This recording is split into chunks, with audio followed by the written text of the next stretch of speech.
So, hello there everyone and welcome, it is Niran here, and today it is time for yet another FIFA 17 career mode experiment video. Today we've got a very different one. This is definitely something that I haven't seen before, and it sort of links to stuff that we've done on this channel before. We've got the best failed Wonderkids, but what would happen if they'd actually reached their potential and were playing in one team together? You might recognise some of these names from the failed Wonderkids series that I did through FIFA 07 and FIFA 12 as the 6 videos highlighting players that were meant to be amazing in the future, predicted by various FIFA games throughout the years, and then didn't go on to achieve or reach the goals or reach the heights or potential that they were predicted to do. And basically what I've done is I've changed the stats of the players in question and put them to the highest potential, or at least close to the highest potential that they had back on old FIFAs. Nevertheless, I'm going to take you through the squad very quickly. They're very high rated, so I expect them to do well, but the question then becomes, you know, can they do an invincible season if they do go on to win the league? Here is the squad though in the background. Charles Itange, 89 was his potential back on, I think, FIFA 09. Micah Richards as well, 87, or gone up from like 74 as he usually is. Roderick Miranda as well, he's a very famous one really in terms of a failed Wonderkid. Got Andrea Ranocchia as well, the man who scored actually recently for Hull City to win them a game, I think back in like a week ago or something. Ali Sissoko, 90. His potential once was 91, and look at some of the stats that I've had to give him. Even just to get him to 90, his defensive stats are ridiculous. Going through the rest of the squad though, we've got Fran Merida here as well, 85, I think he's like 74 usually. Kerrison as well, one of the very famous ones, 91 potential was his potential back in the day, so we've made him 91 overall. Filip Holoshko, who plays for Sydney FC, usually like 69 rated, he's 89 for this experiment because that was his potential back in the day. Marco Marin, again, someone that a lot of people will know, 89 overall is for him. We've got a random Jeff Rene Adelaide here, he's not involved in the experiment.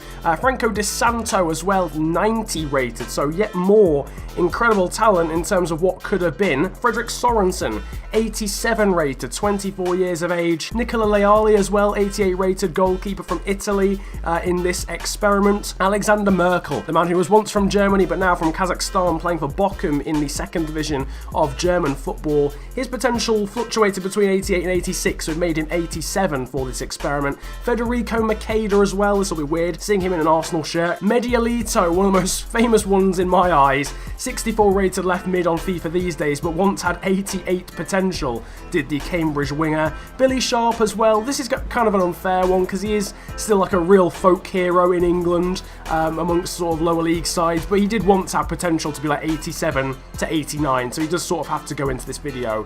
Sotiris Ninnis as well, 87 for him. Lulinha as well, probably the most famous along with Kerrison out of this video, the 2 Brazilians that were meant to go on and be just astonishing world beaters. Alan Hudson as well once had a potential of 87. We'll start simming and see at the end of season 1 how these guys do. I might sim a whole season, or I might sim 2, I'm not entirely sure. I think we'll probably sim 2. One thing as well I forgot to mention is we won't just look at the table, we'll also look at some of the stats and just see how many goals each player scored and assists and stuff, and see whether any of them appeared in the top scorers and assist list, although I'm pretty sure a lot of them will. In fact, yeah, we will do 2 seasons actually, because then we can check up on how they actually do in the Champions League, so in European competition as well, because let's be honest, they're likely to win the Premier League. We'll see whether they can, you know, break any records or whatever, but they're likely to win the Premier League, but not necessarily guaranteed to win the Champions League, so that'd be quite a cool thing to see as well. So we have reached the end of season number 1, and I suppose what you could argue would be expected has indeed happened. A team of fulfilled Wonderkids, I guess you're going to have to call them, from old FIFAs. The failed Wonderkids, we've taken them to their potential that they were meant to have back in the day, and they have won the league by a distance as well, 93 points.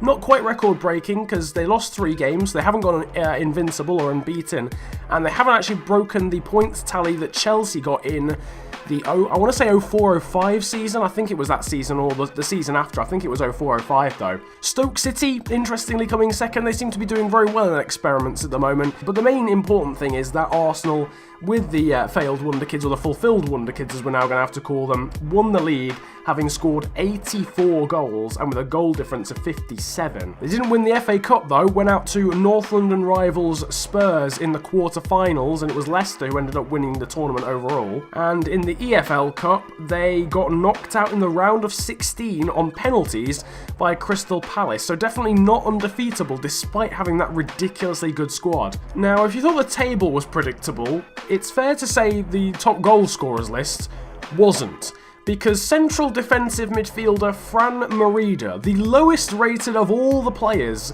in this experiment that we've given to Arsenal in terms of the failed Wonderkids, and ironically the one player who actually did play for Arsenal at one point, scored the most goals. From CDM, 89 rated Marco Marin as well, grabbing 11 goals there, down in 12th. And we've also got Medialito and Alexander Merkel as well in the top 25. So Medialito, who's in real life a 60, well, not in real life, but on FIFA usually, is a 64 rated player, but once had 88 potential. The Cambridge man got 9 goals across the season. In terms of the assists as well, it was a very good season for both Merkel and Marin overall, because Merkel got 10 assists as well as his 9 goals. We've also got Filip Holoshko there as well, and Medialito too, featuring both with 4 assists apiece. And in terms of clean sheets, Jack Butland actually got the most. He got 15, with Charles Atange getting 11 in second. Nicola Leale, though, got 5. So if you add Leale and Atange's together, they are technically more than Jack Butland's. So now what we're going to do is we're going to sim to the end of Season 2. We're going to see how they do in the Champions League, which will be a lot more difficult, and then again see how they do in the league, which they'll probably win again, and probably very convincingly. But the Champions League is going to be the more interesting one, and seeing how the players do in that, and whether they can win it, we'll have to see. So here we are at the end then of season number 2, and the unsurprising has occurred, and this time Arsenal have broken a record with the failed Wonderkids at the helm. 97 total points, which is the most on Premier League record if you're taking it in comparison to real life, and only 1 game lost, so they almost did the unbeaten season, which is astonishing actually, because when we did the 99 rated team, where every single player was 99 rated, I think they lost more games than 1. I think they lost 2. I can't remember. I think they might have, or maybe they lost 1 as well. But although one thing that's really surprising me is that Manchester City almost got relegated down in 17th. The FA Cup final hasn't happened yet, but Arsenal didn't even make it to the round of 16. However, they did win the EFL Cup on penalties against Chelsea, having beaten Leicester 6-1 over 2 legs in the semi-finals. And over in the Champions League, Arsenal got knocked out by Atletico Madrid in the quarter-finals. So genuinely, I expected them to get to the final at least, but no, Atletico Madrid beating them on aggregate, although Arsenal, with the failed Wonderkids, did win against Juventus over 2 legs, 6-2, which is a pretty astonishing result against a team like Juventus in the round of 16, but they went out to Atletico Madrid, and they would have faced Barcelona, which would have been a really cool test to see how they'd have done against Barca, but they didn't make it that far. So in terms of your top scorers list, it is an Arsenal failed Wonderkid at the top once again, but this time not Fran Merida. He could only manage 18 goals this season, and third on the list, it is Medialito who's the top scorer in the Premier League for this season with 21 total goals. Fran Merida, I mentioned, is in third, and also another of the Arsenal failed Wonderkids being Marco Marin in 5th place once again on 14 goals, so doing another great job there being Marco Marin, and then Kerrison as well down at the bottom in 25th place there for the striker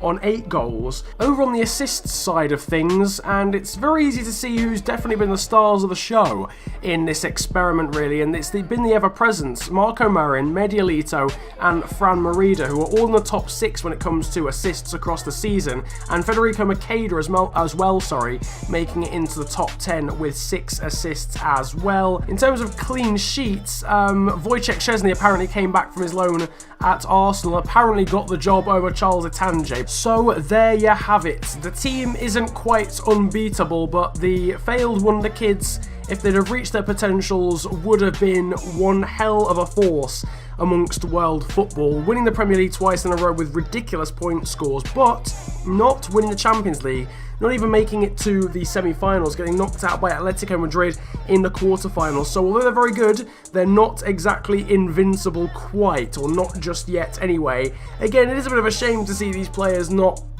having reached their potentials in real life, but I'm sure they're still happy with the living that they've made off of playing football. Nevertheless, that is basically the end of this experiment. Slightly expected, I suppose, that they would do well, obviously looking at the ratings in comparison to the rest of the Premier League, but it was cool to see how they did in the Champions League, and to note that they didn't exactly dominate everything. They only won 1 cup and the Premier League twice. They didn't win in Europe, and I don't think they ever at any point won the FA Cup. Nevertheless, if you have enjoyed this experiment, then make sure to drop a like on it, subscribe if you're new to the channel, and comment about enjoying the video if you enjoyed it that much. You can follow me on Twitter as well. My Twitter handle will be at the bottom of the screen. It's @theofficialfng, links in the description. And if you've got any suggestions for experiments for me to do in the future, then make sure to drop them in the comments section. As this video goes live, I'm in London, I think, so I don't think I'll be able to reply to comments, but just know that I'll see them when I get back, and I'll be able to act on them once I'm back on Thursday, I think it'll be.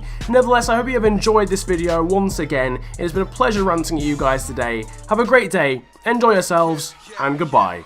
Yo, biddy bang, biddy boo. Man can't fuck with the Nottingham crew. Put 1, 2, 9 holes in the queue. Wanna ride on me, you better change that route. I'm a lyrical animal straight out of the zoo.